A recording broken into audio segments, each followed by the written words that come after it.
Inilah kisah penduduk surga yang berjalan di bumi. Di masa Rasulullah Shallallahu Alaihi Wasallam, sebuah kisah luar biasa terjadi di tengah para sahabat. Suatu ketika saat mereka sedang berkumpul, Rasulullah tiba-tiba bersabda, "Sekarang akan muncul di hadapan kalian seorang lelaki calon penghuni surga."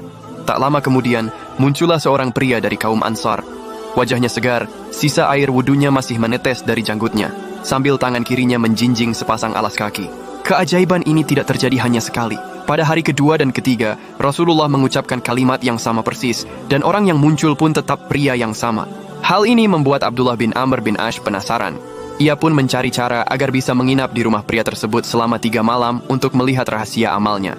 Abdullah berpura-pura sedang berselisih dengan ayahnya agar diizinkan menginap. Namun selama 3 malam itu Abdullah merasa heran. Ia tidak melihat pria ini melakukan salat malam yang luar biasa panjang atau ibadah yang sangat menonjol. Pria itu hanya terlihat berzikir dan bertakbir saat terbangun di tempat tidurnya hingga waktu subuh tiba.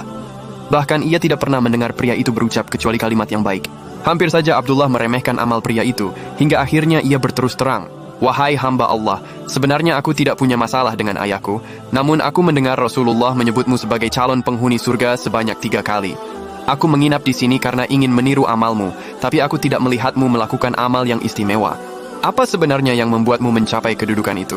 Lelaki itu menjawab dengan rendah hati, "Tiada yang kulakukan selain dari apa yang telah engkau lihat." Namun saat Abdullah hendak pergi, pria itu memanggilnya kembali dan berkata, "Tiada lain amal itu kecuali seperti yang engkau lihat. Hanya saja, di dalam hatiku tidak pernah terdapat rasa iri terhadap seorang pun dari kaum muslimin, dan tidak pula rasa dengki atas kebaikan yang Allah berikan kepada orang lain."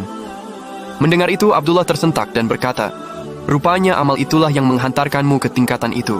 Sebuah amalan yang tampak sederhana, namun sungguh berat dilakukan oleh jiwa manusia. Follow atau subscribe sekarang juga. Semoga Allah memudahkan jalanmu menuju surga.